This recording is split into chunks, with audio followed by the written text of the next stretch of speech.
પ્રાંતિજમાં એકતા પદયાત્રામાં સાંસદ અને જિલ્લા પંચાયત પ્રમુખ સહિતના મહાનુભાવો જોડાયા. સાબરકાંઠામાં લોહ પુરુષ સરદાર વલ્લભભાઈ પટેલની 150મી જન્મજયંતિની ઉજવણીના અવસરે જિલ્લા પંચાયત પ્રમુખ ભારતીબેન પટેલ, લોકસભા સાંસદ શોભનાબેન બારૈયા, ધારાસભ્ય ગજેન્દ્રસિંહ પરમાર સહિત મહાનુભાવોએ સરદાર પટેલની પ્રતિમાને સૂતરની આંટી અને પુષ્પ અર્પણ કરી Sardar at the rate 150 unity march પદયાત્રાને પ્રસ્થાન કરાવ્યું. પ્રાંતિજ વિધાનસભા મત વિસ્તારમાં આયોજિત એકતા પદયાત્રા તલોદ તાલુકાના ગ્રામીણ વિસ્તાર લવારીથી લઈને કાલીપુરા થઈને પ્રાંતિજ તાલુકાના ઘડી ગામ ખાતે સમાપન કાર્યક્રમ યોજાયો.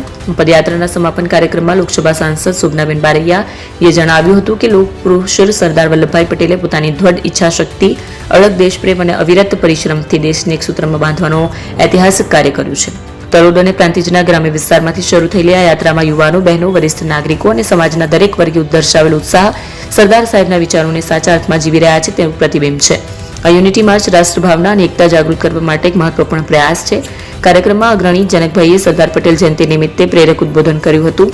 યુનિટી માર્ચ દરમિયાન શાળાના વિદ્યાર્થીઓ દ્વારા સાંસ્કૃતિક પ્રોગ્રામો કરવામાં આવ્યા હતા.